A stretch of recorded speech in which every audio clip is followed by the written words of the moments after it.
Hello students, हम लोग आज की क्लास में न्यू चैप्टर स्टार्ट करने जा रहे हैं and this is why do we fall ill. है ना नाम खतरनाक? बिल्कुल जी। तो सुनिएगा ध्यान से। कारण पूछा जा रहा है आपसे कि आखिर आप बीमार क्यों पड़ते हैं।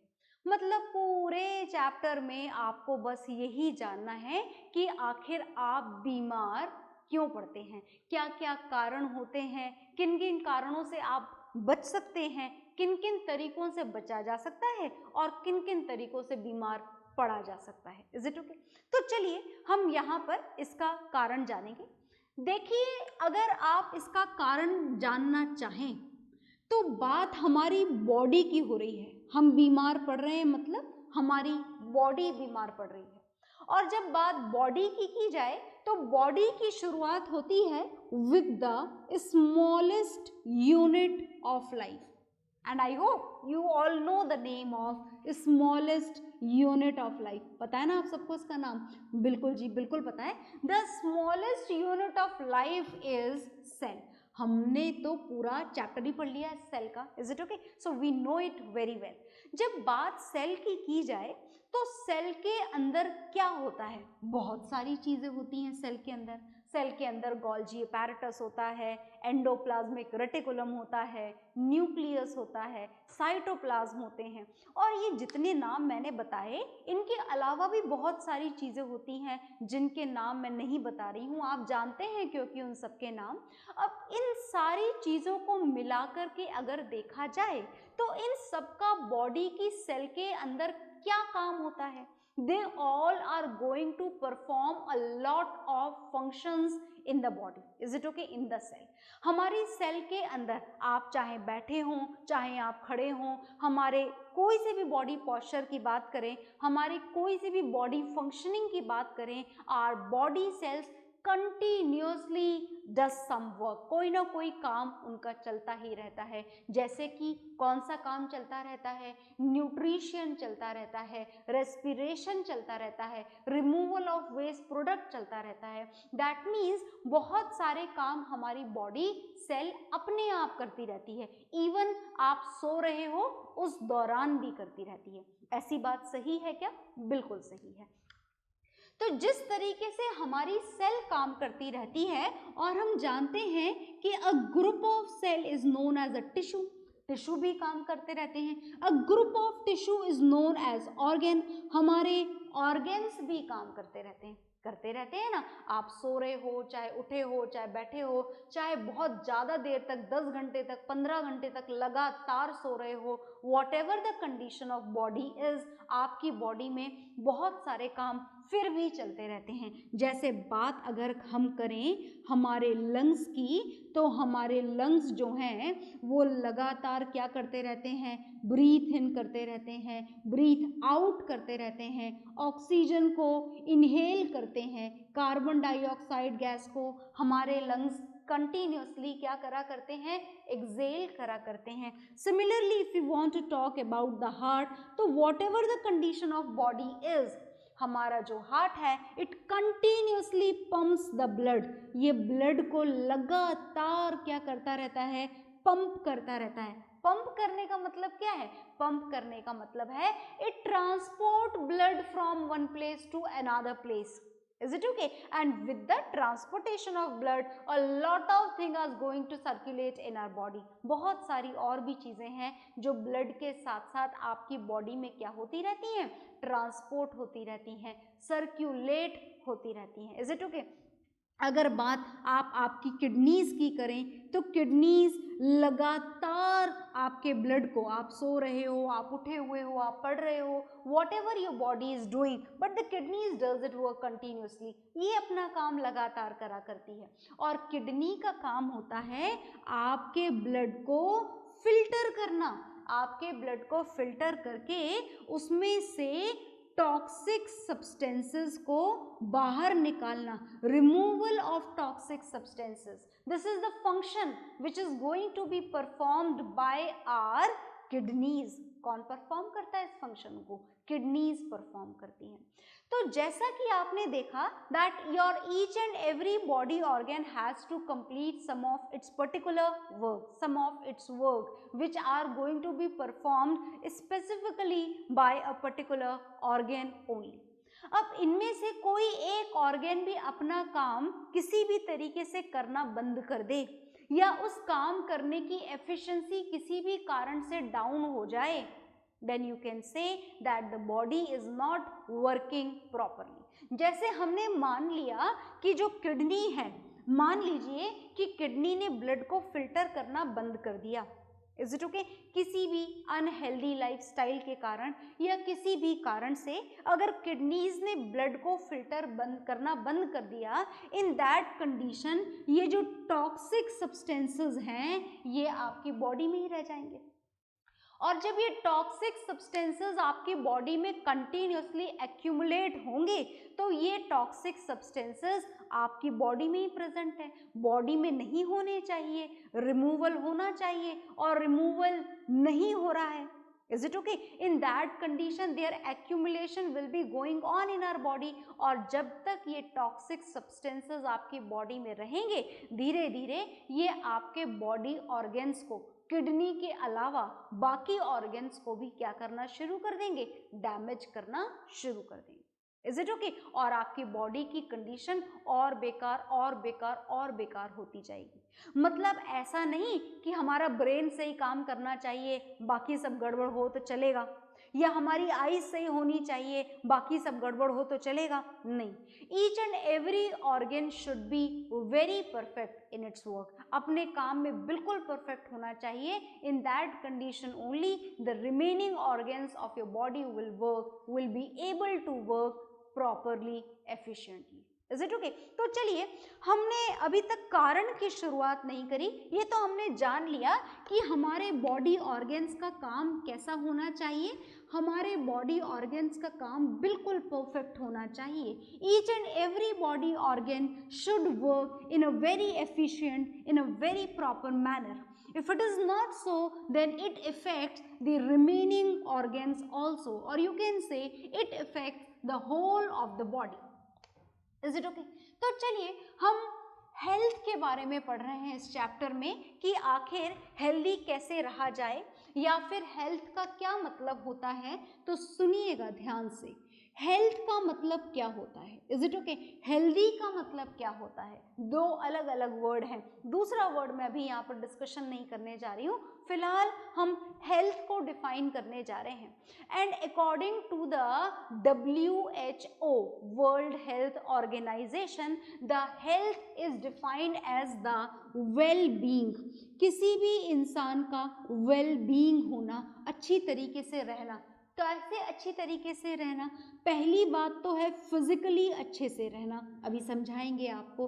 दूसरी हेल्थ होती है आपकी मेंटल हेल्थ, तीसरी हेल्थ होती है आपकी social health. Is it okay? तो देखिए, हेल्दी होने का मतलब है कि आप फिजिकली हेल्दी होने चाहिए। फिजिकली हेल्दी होने चाहिए इसका मतलब कि आपकी बॉडी में जितने भी ऑर्गन्स हैं, किडनी, लिवर, स्टमक, आपके हाथ, आपके पैर, eyes, nose, brain, each and every organ should be perfect. Is it okay? मतलब वो अपना काम सही तरीके से कर पाए, आपको किसी तरीके की बॉडी में तकलीफ ना हो। That defines your physical health. उसको आप क्या बोला करते हैं? उसको आप बोला करते हैं physical health. Is it okay? दूसरी होती है आपकी mental health. Is it okay? Mental health का मतलब क्या होता है कि ऐसा तो नहीं है कि फिजिकली तो आप बहुत फिट हो, आपके हाथ पैर बॉडी आप बिल्कुल हट्टे कट्टे हो, लंबे चौड़े हो, खूब जोर से भागते हो, आपकी बॉडी में कोई तकलीफ नहीं है, but your mental health is very poor. What is the meaning of mental health now? Mental health का क्या मतलब होता है? Mental health का मतलब होता है आपके दिमाग की सोचने की, लर्न करने की, चीज़ों को समझने की किसी भी तरीके के प्रेशर को सॉल्व करने की capacity, that describes your mental health. उसे क्या बोला जाता है? उसे मेंटल हेल्थ बोला जाता है। जैसे मैं पढ़ा रही हूँ, आप मेरी बातों को समझ पा रहे हो, याद रख पा रहे हो, that describes your mental health. वो आपकी कौन सी हेल्थ को डिस्क्राइब करती है? मेंटल हेल्थ को। अच्छा समझ रहे हो, याद कर पा रहे हो, दैट इज ओके। पर पता पड़े आप बहुत ज्यादा लोड में हो, बहुत प्रेशर में हो, अरे मेरा ये काम नहीं हुआ, मेरा वो काम नहीं हुआ, a lot of pressure is there, if it is so then that describes, that means your mental health is not good. So you should be, matlab you have to complete your work, you have to keep everything in your mind, but do not take any type of pressure. तो pressure should not be there on a brain. हमारी body पर, हमारे दिमाग पर किसी भी तरीके का मेंटल प्रेशर नहीं होना चाहिए, because that adversely effect your mental health. Is it okay? Now third type of health which describes your health in a proper way, that is your social health. Social health, that means the behavior of you with the other people of your society, है ना? How you behave with your people, आप अपने आसपास के लोगों के साथ, आप अपने नेबर्स के साथ, आप अपने फ्रेंड्स के साथ, आप अपने टीचर्स के साथ में सोशली किस तरीके का बिहेव करते हो, that describes your social health. उसको कौन सी हेल्थ बोला जाता है? उसको सोशल हेल्थ बोला जाता है। That means to be healthy properly in a proper way, these three health should be proper in your body. तीनों तरीके से हेल्दी होना चाहिए। सिर्फ फिजिकल हेल्थ इंपॉर्टेंट नहीं है, your mental health, even your social health is also as well important equally. Is it okay? बिल्कुल तीनों ही हेल्थ आपकी कैसी होनी चाहिए? इंपॉर्टेंट होनी चाहिए। अब मैंने बोला था कि मैं आपको दो वर्ड बताऊंगी, ये दो वर्ड कौन से हैं? सुनिएगा ध्यान से। एक तो वर्ड है हमारी हेल्थ। अब आप बोलोगे कि आई एम वेरी फिट, जैसे आप बोल सकते हैं अपने बारे में ऐसा कि I am very fit ma'am, आप चेक कर लो, हम तो इतनी जोर से भाग सकते हैं, इतनी जोर से खेल सकते हैं, इतनी देर खेल सकते हैं, इतना ऊंचा कूद सकते हैं। Is it okay? तो क्या आपको इतना ऊंचा कूदने के लिए हेल्दी बोल दिया जाए, या फिर जोर से भाग पाने के लिए हेल्दी बोल दिया जाए? तो लिसन, लुक हियर, जो हमारी हेल्थ है, there are two different words which are very similar, which appears very similar, but there is a very great difference in between these two words. So we can define these two words. First is healthy and second is the word which is disease free. Is it okay? देखिए, disease का मतलब क्या होता है? dis का मतलब no, which is not available, and ease का मतलब होता है comfort, discomfort, that is known as disease free. So here there two words are there, first is healthy and second is disease free. Is it okay? They both are totally different. Healthy का मतलब क्या है? Healthy का मतलब होता है कि आपकी तीनों हेल्थ, जैसा कि मैंने अभी भी बताया, social health should be there, mental health should be there, as well as physical health should be there. Is it okay? अगर ये तीनों हेल्थ आपकी प्रॉपर हो, that means you are healthy. और डिसीज फ्री का मतलब क्या है? कि भाई आपको किसी भी तरीके का फीवर ना हो, आपको किसी भी तरीके का कोल्ड एंड कफ ना हो, आपके सारे बॉडी ऑर्गन्स बिल्कुल परफेक्टली काम कर रहे हो। If no organism is there in your body, no micro organism, no pathogen is there in your body, then you can be known as disease free. अगर आपकी बॉडी में किसी भी तरीके का डिस्कम्फर्ट नहीं है, तो इन दैट कंडीशन और that condition of your body can be described as disease free condition. Is it okay? So these two words are totally different from each other. One is healthy and second is disease free. अब देखिएगा, ध्यान से सुनिएगा कि आखिर अगर बात हम हेल्थ की करें, हेल्दी होने की करें, तो हेल्दी होने के लिए हमारे पास में कौन कौन सी कंडीशंस अवेलेबल होनी चाहिए? Is it okay? If we are talking about our health, then which conditions are required for a person to be healthy? Is it okay? क्या हर कोई healthy रह सकता है? रह सकता है का तो नहीं पता, पर हाँ हम ये जरूर बोल सकते हैं कि हर कोई healthy होना चाहता है। आपको ऐसा लगता है क्या? या कोई ऐसा भी होगा जो बहुत बीमार होना चाहता होगा? ऐसा भी कोई इंडिविजुअल हमारे आसपास एग्जिस्ट करता है क्या जो चाहता है कि भगवान मैं बीमार हो जाऊं? No, nobody is like that, ऐसा कोई नहीं होता। तो everyone wants to be healthy, हर कोई हमारे आसपास, इवन हम खुद, हमारे घर परिवार के लोग, हमारे आसपास के लोग, हर कोई क्या रहना चाहता है? हर कोई रहना चाहता है हेल्दी। तो what are the conditions which keeps this healthy environment more powerful? कौन कौन सी ऐसी चीजें हैं जो आपके हेल्दी रहने के लिए जरूरी हैं? तो देखिएगा बहुत ध्यान से, कौन कौन सी चीजें ऐसी हैं जो हेल्दी रहने के लिए जरूरी होती हैं। सबसे पहले इंपॉर्टेंट होता है throwing of garbage. Is it okay? मान लीजिए कि आप किसी ऐसी सोसाइटी में रहते हैं, ऐसी किसी जगह पर रहते हैं जहां पर आपके घरों से निकलने वाला कचरा which you throw it in the dustbin at your home, जो आप अपने घरों के डस्टबिन में डालते हैं, अगर उसे कलेक्ट करने वाला या कलेक्ट करके किसी प्रॉपर जगह पर भेजने वाला अगर कोई सिस्टम आपके आसपास ना हो तो what would happen in your society? क्या होगा? आपकी सोसाइटी तो पूरी की पूरी गंदी हो जाएगी, गंदी हो जाएगी ना, क्योंकि कचरा सिर्फ आपके घरों का थोड़ा ना है, आपके आसपास पूरी कॉलोनी, पूरी मोहल्ले, each and everyone is going to have its own garbage. तो सबसे पहले आपके हेल्दी रहने के लिए ज़रूरी है कि आपके गार्बेज को थ्रो करने की एक पर्टिकुलर प्लेस पर उसको कलेक्ट करके आपके घर से ले जाने की प्रॉपर अरेंजमेंट हो, प्रॉपर व्यवस्था हो। वो सुनते हो ना आप अपना गाना स्वच्छ भारत का इरादा, लाइक दैट ओनली। तो that is only made for the collection of this garbage from your home and that is very much compulsory to be healthy, बहुत ज़्यादा ज़रूरी है। इसके साथ साथ गार्बेज के साथ साथ जो सीवेज सिस्टम होता है, सीवेज सिस्टम का मतलब आपके जो वॉशरूम्स का जो गार्बेज, जो गंदगी होती है, जो पाइपलाइंस होती हैं, वो पाइपलाइन प्रॉपरली जा रही हों, इस प्रॉपर जगह पर उनको पहुंचा रही हों उस कचरे को। अदरवाइज अगर मानो कि ये ओपन पाइपलाइंस हों तो ये ओपन पाइपलाइंस आपकी एयर को बहुत गंदा बना देंगी and that will be a very major reason to be unhealthy, बहुत बड़ा कारण होगा वो। Is it okay? इसी के साथ साथ जो डिस्पोजल होता है, किसका disposal? Disposal of rain water.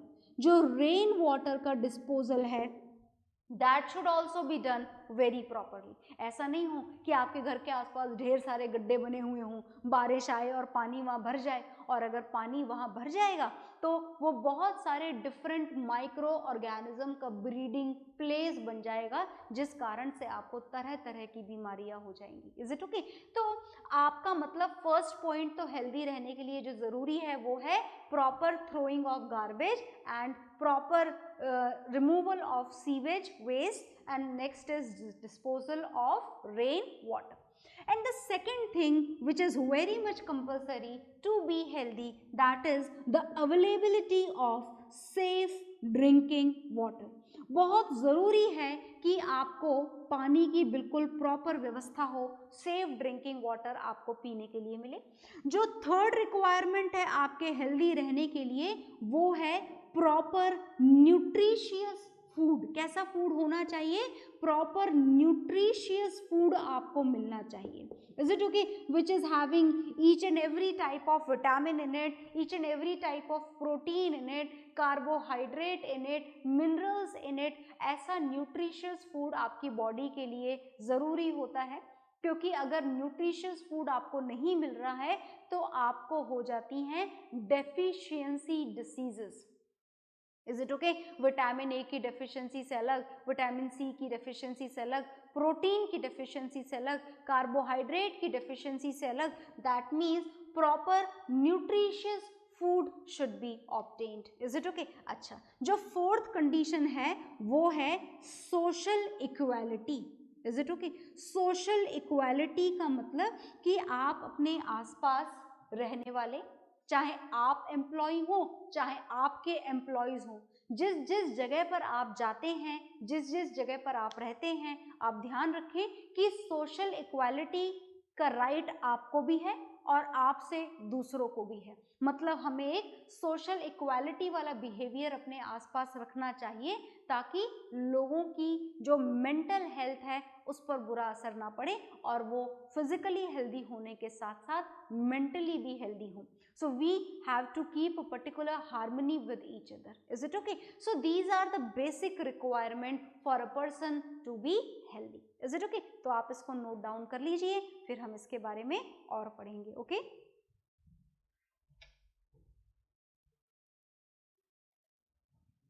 हाँ जी, तो आपने ये नोट डाउन कर लिया होगा और नोट डाउन करने के बाद में अब हम थोड़ा और आगे पढ़ने जा रहे हैं.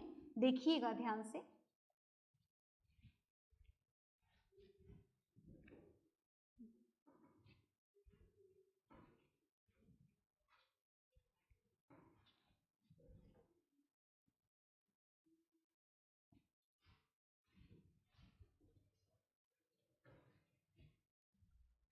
देखिए, अब हमको ये तो पता लग गया कि डिसीज फ्री रहने के लिए या हेल्दी रहने के लिए हमारे आसपास की, हमारे एनवायरनमेंट की कंडीशंस कैसी होनी चाहिए.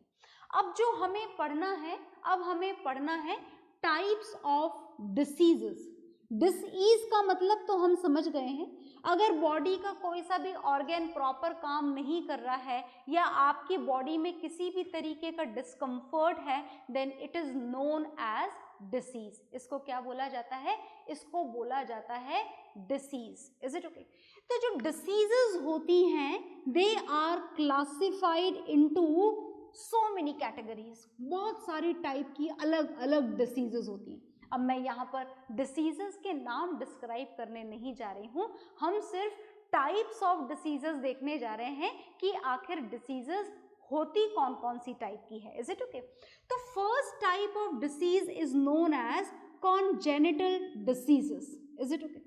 And these are the diseases. बताती हूँ अभी थोड़ी देर में. पहले आप दूसरा नाम सुनिएगा.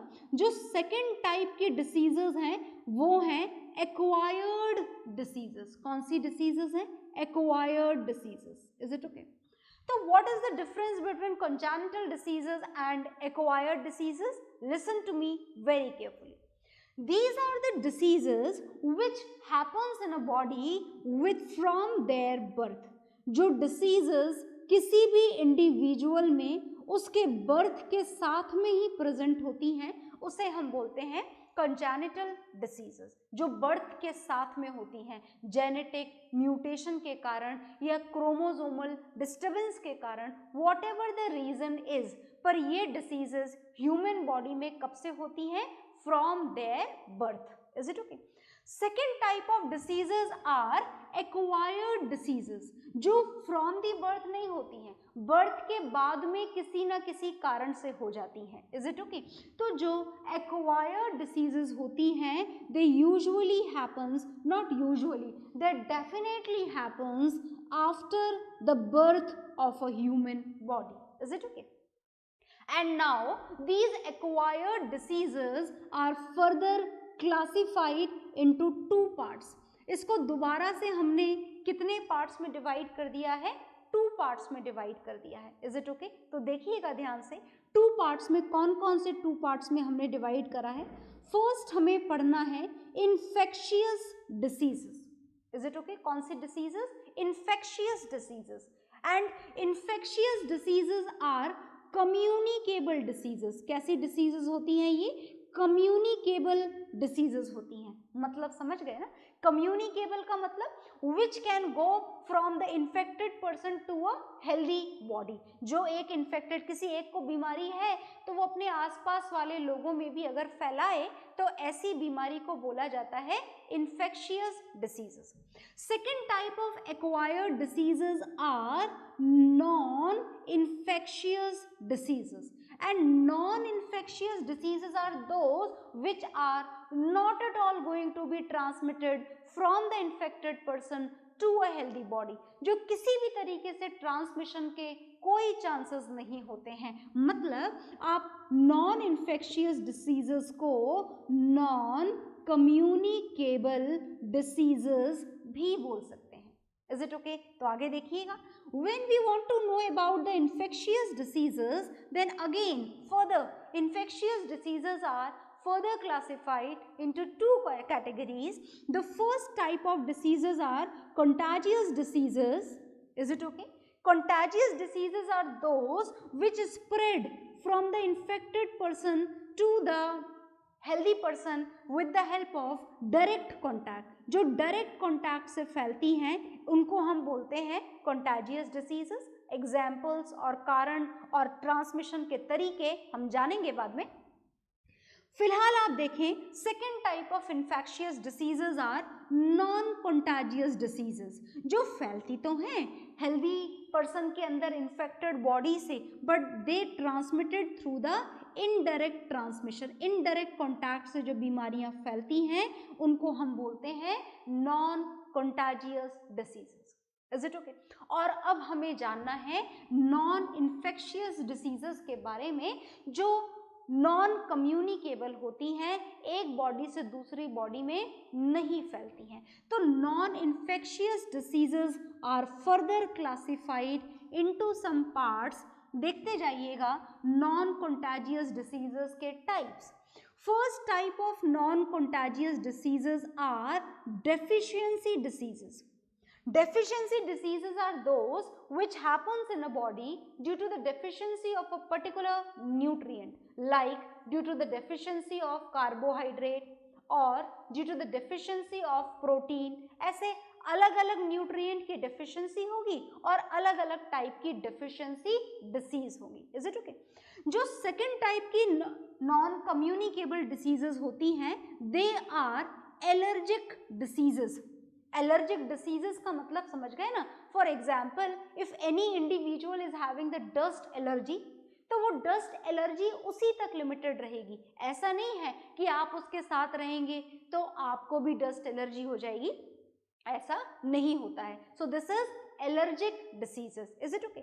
Third type of diseases degenerative diseases. कौन सी डिसीजेस होती हैं? Degenerative diseases. डीजेनरेटिव डिसीजेस का मतलब जब बॉडी में कोई डीजेनरेशन हो जाए, जो चीज जिस पर्टिकुलर पोजीशन में होनी चाहिए थी वैसी ना हो, तो उसको हम बोलते हैं degenerative diseases. For example arthritis. Is it okay? The another and last example of non infectious disease is cancerous diseases.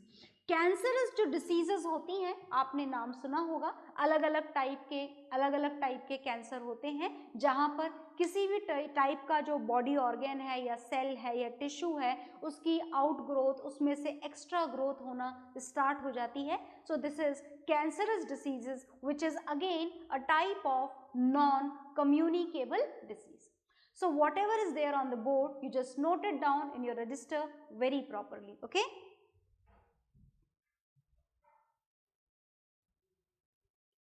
तो आपने ये नोट डाउन कर लिया होगा. तो आज की क्लास में हमने सिर्फ डिसीजेस के टाइप्स जाने हैं.